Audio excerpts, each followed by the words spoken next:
Hi, thanks so much for joining in. I'm Alex Matthew and we're talking about Your Money Matters on NDTV Profit because we understand that your money matters.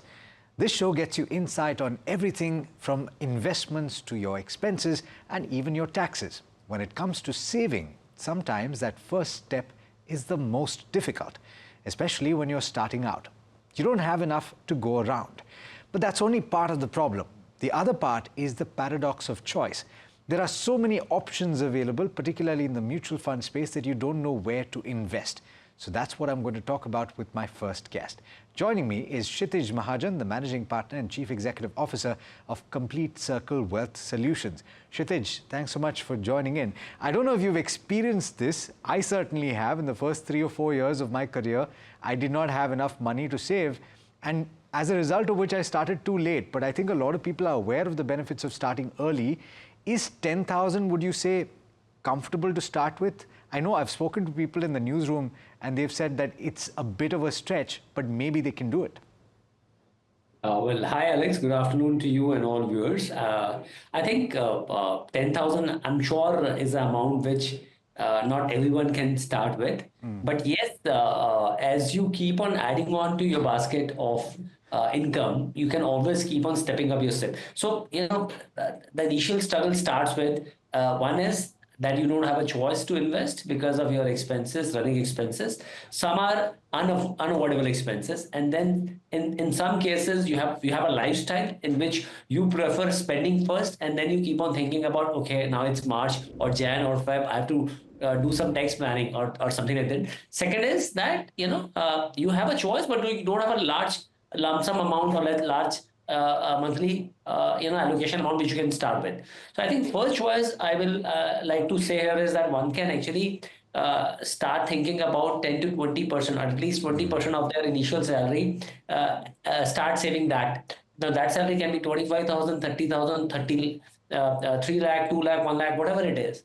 But if you start working now, I think the earlier you start, better it is for you because you can compound really faster. And every 5 years, let's say if you are in a 15% return cycle, will reduce your money if you start late by half. So let's say if you want to bring 8 or 16 times return on your portfolio, so if you are delaying it by 5 years, it will reduce to half. This is how it works. Yeah. Second, many people don't have any surplus money to start with. For that matter, my only request is you have your expenses going, start with a small amount. Let's say if you can start with 5,000 also, 3,000 also, start. Important is just to take a start, and that is something that helps you to build a portfolio. And your point on the percentage is well taken, Kshitiz, because that's really what helped me as well, to say that you start with 15 or 20% and you keep a separate account for that and you transfer that as soon as the money hits your bank. So you think that you don't have access to that money to spend anyway, and that's what you start investing in. But then the second part of the problem is, I assume, and just for the purposes of this illustration, we talk about a 10,000 rupees SIP. But then of course people can do 7,000 as you pointed out, because you have the ability to go quite low on the per SIP amount, per SIP amount.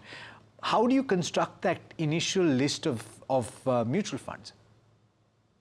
So interestingly, I think it's a mixed bag. Somebody who's starting between in his or her 20s, let's say. So and let's take a round figure of 7,500, because Aaron, I'm driving something from rule of 15. You do a 7,500 and you're not stepping that SIP, and you'll run that SIP for next 15 years, 7,500 monthly only. You will end up making 50 lakh rupees for yourself after 15 years if the corpus will grow at 15%. Now, the choice of fund as you are young can be a good combination of a multi-cap, a focus. Right now, because we are talking here where markets are a little bit in doldrums, and you'll see growth funds will do better than value for sure. So you can have 20% allocation towards value fund. So one multi-cap, one focus, one large and mid-cap, one mid-cap, and one value fund as a construct you can start with.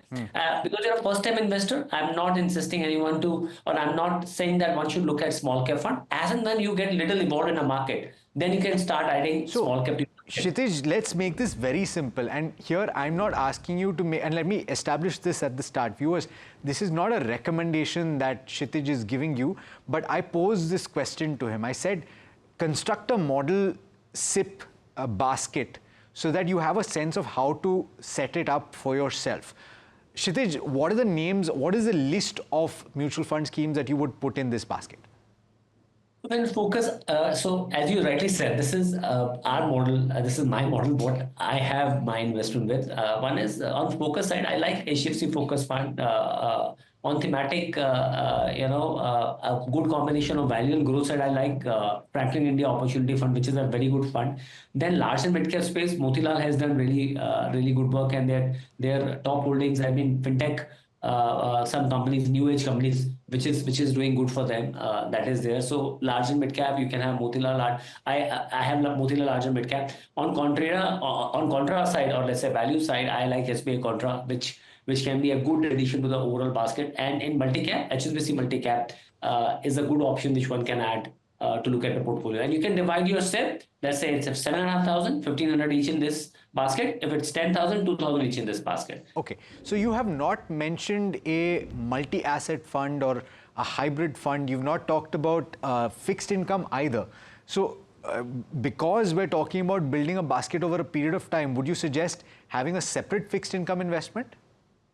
So I think somebody who's young, I will not like to have his or her SIP in multi-asset, or let's say a hybrid basket or a fixed income basket, because this is something they are doing for a long-term goal. Having said that, when they are starting, they should always have some money with them for their emergency use also, which is emergency fund, which normally we say should be 5 to 6 months of salary, but it also requires to take some time. And good that you pointed out, I missed that. So once it can be started in arbitrage fund or liquid fund, which can be done to to have emergency fund ready in next 1.5 to 2 years time. We're in need of funds. You don't have to liquidate your long-term plan equity mutual funds. You can easily liquidate your emergency fund portfolio. Okay.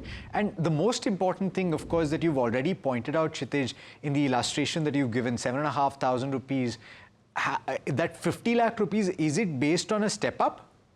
No. So basically, Alex, this is a very beautiful rule of compounding. This is called rule of 15. It's if you have a 15,000 rupees set going for 15 years at 15%, it will give you a one crore. And one can actually put in a compounding calculator, you will find it's more than a crore. So, and India being, nominal GDP around 12%, active funds are capable of giving you 14-15% return if you have a good combination of the portfolio like what I shared with you.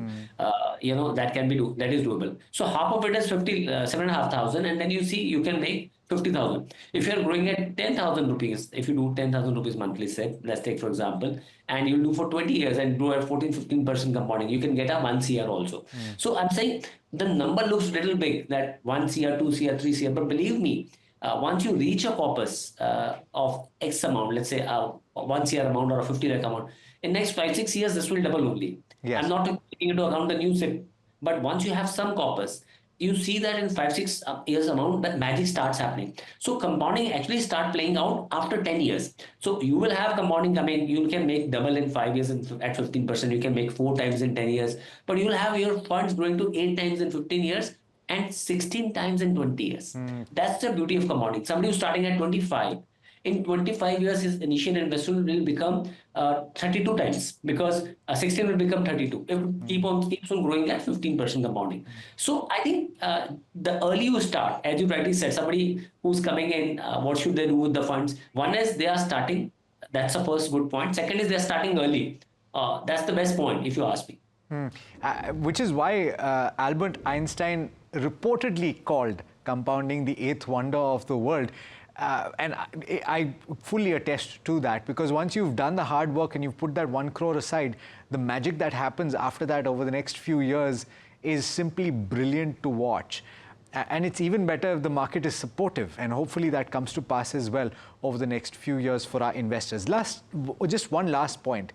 When you're doing that percentage amount that you're contributing, the advantage, of course, is that in the initial years, Kshitiz, generally we see that salaries go up quite a bit, right? Because you're talking about percentages that go up 20-30% in certain cases. So the step up can also be pretty large. Yes, you're right. In fact, the beauty of investment is that you can start, somebody was asking me at 45, I'm late. I'm glad that you're coming towards equity and organized investing side. So step up is actually large. So, you don't have to look at that. I have to follow that 20% rule. If you're getting 20-30% of your salary increments, you're changing job, you're getting some lump sum money as joining bonus or incentives, I think first thing you should look at is just look at how you can increase your investments. One thing which I would like to tell all our youngsters, all our viewers is today problem is not that you'll have a corpus. Problem is that first inflation, which is eating your money up and reducing the value of money on a daily basis. Second, you're going to live long. And you're not going to work all your life, so you have to prepare and plan now. And I'm sure at what level you are going to get retired, you at least want to maintain that lifestyle and standard of life what you're living. For that, you need asset which is beating inflation handsomely, which is equity and real estate. But real estate you can't take out on a monthly basis, but equity through SWP you can do that. Second, you should start early so that you should have the right corpus with you so that you can enjoy the fruit of investments. Absolutely. Kshitiz, thanks so much. Couldn't have said it better. Thank you so much for taking the time. Thank you. Thank you. By the way, in case you were thinking of YOLO, as a lot of people say, and not setting aside money, the whole point of setting aside money now is so that you can enjoy what you're enjoying today, even 30 years, 40 years down the line. But let's move to our second topic of the day, and it's a special segment that is called Wellness Wednesday. And you're wondering what that has to do with money. Well, through the week we tell you how to save money, but if you aren't healthy, how are you going to enjoy the fruits of your labor? So on this show, we also tell you how to improve and maintain your health. Today, I'd like to talk about rising obesity and a troubling fix that people have started paying for. Here's a report by my colleague Yukta Bed. Let's talk about weight loss because it's everywhere. From keto diets to juice cleanses, we've seen it all. But now, weight loss drugs like Ozempic and Wegovy are taking center stage. Now, globally, the weight loss drug market was valued at $13 billion in 2023. India, where obesity has risen by over 30% in a decade, is quickly becoming a major market. According to the World Health Organization, nearly 40% of Indian adults are overweight or obese. The National Family Health Survey reports that 23% of men are overweight, which is a 4% jump from the last survey. Now, obesity isn't just a vanity issue, it's fueling a health crisis. A Lancet study estimates 101 million Indians have diabetes, with numbers projected to soar to 134 million by 2045. And let's not forget obesity's links to hypertension and heart disease. Enter drugs like Ozempic and Wegovy, initially designed for diabetes but now prescribed for weight loss. They mimic a hormone that makes you feel full longer, with some users losing up to 15% of their body weight. Sounds great, right? But here's the catch. Similar injections to these cost around 10,000 rupees per month in India, far from affordable for most. Plus, users often regain the weight once they stop taking the drug. Now, common side effects include nausea and vomiting, and there's even a rare risk of thyroid cancer. As Big Pharma races to introduce these drugs in India, local companies are developing alternatives that could lower costs. But experts warn against viewing these as a quick fix. Cosmetic use among non-obese individuals could overshadow their real purpose, which is tackling clinical obesity. With India's weight management market projected to grow to nearly 4 lakh crore rupees by 2032, it's clear that this debate is far from over. So before we pin all our hopes on a needle, ask yourself, are we chasing shortcuts at the expense of long-term health? All right, that sets the context perfectly for this next part. Joining me now is Dr. Shikha Sharma, the founder of One Health. Doctor, thanks so much for taking the time. Who better to explain this than someone like yourself? So let's get down to it immediately. Can you explain Ozempic and drugs like this? They have been touted as wonder drugs. What was the original purpose, or what is the original purpose of it, and is it being misused right now? So Ozempic and many other related drugs, the original purpose was diabetes. It was basically meant for diabetes and managing diabetes.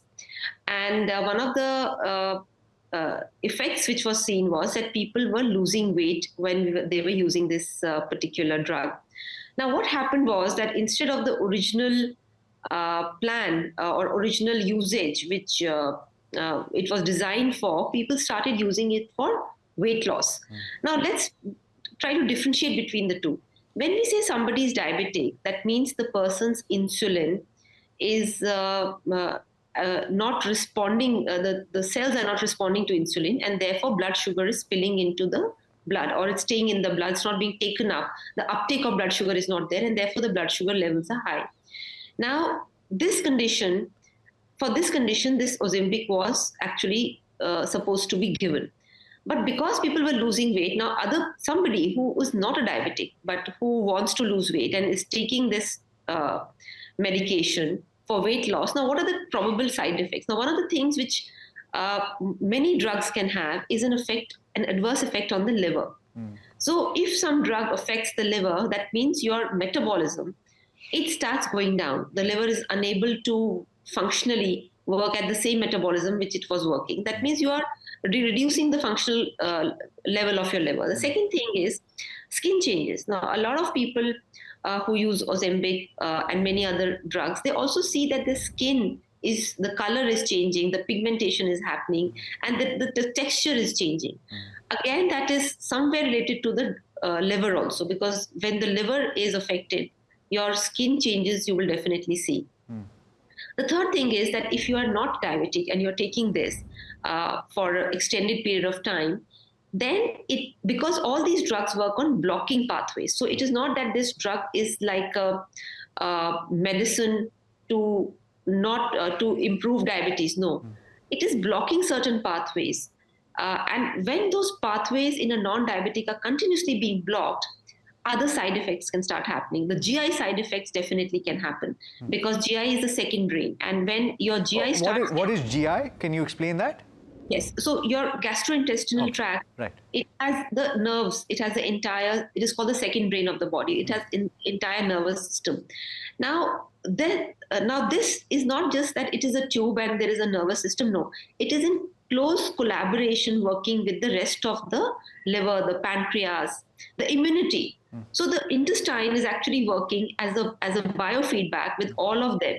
Now, when you take drugs which are not meant for you, you also affect the intestinal bacteria, and that the kind of bacteria changes, which means your absorption of other hormones, or other vitamins, and other essential amino acids or other essential minerals will also get affected.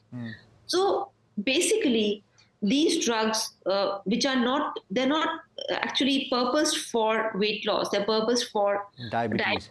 Yes. So this is, I would say, misuse of the drug, and the side effects are quite stark. Doctor, just to drive home this point, when it is used, and I've heard of people flying out of the country to get these drugs because they're not necessarily readily available in India. Correct me if I'm wrong. And when that happens, the life cycle of this drug or the effect that it has is not permanent. There is a gain of weight that takes place after that. Can you explain that? Absolutely. See, for weight loss, actually, it's been a long history of many drugs being used. Phenethylamines were being used, and there were many other drugs which were being used also, and all of them had various side effects, and therefore they were only to be given under a registered medical practitioner. So this drug cannot be just taken as an over-the-counter medication.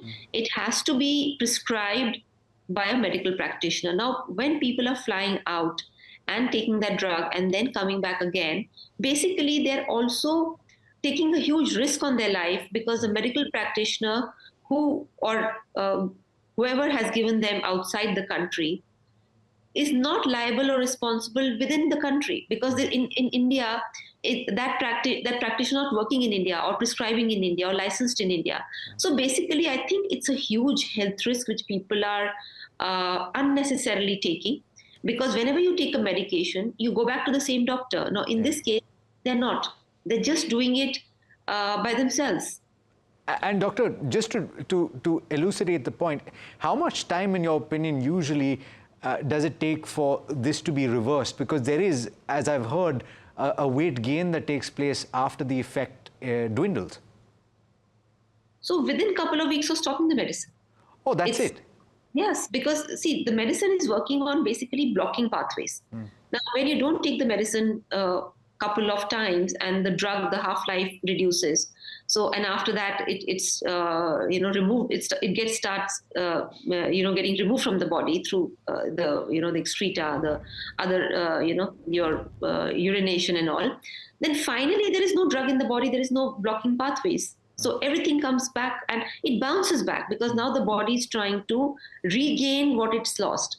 So any kind of weight loss which is artificially induced, there is always a rebound to reset the body back to the original. It's something like a pendulum effect, and sometimes it also serves to have a bigger rebound, a bigger bounce back. Is that something that is medically proven? Absolutely, because when you get off a drug like this, or when you stop taking the drug like this, there is always a overcompensation in terms of bouncing back. Also, the studies regarding the effect on the mind, the effect on behavior, the effect on emotions, that has not been studied yet. The researches are still out. So we don't even know what is the long-term effect, or what is the effect on behavior, mood, and other things. Especially if you're not even a diabetic, you don't even need it. So I think those things also have to be considered.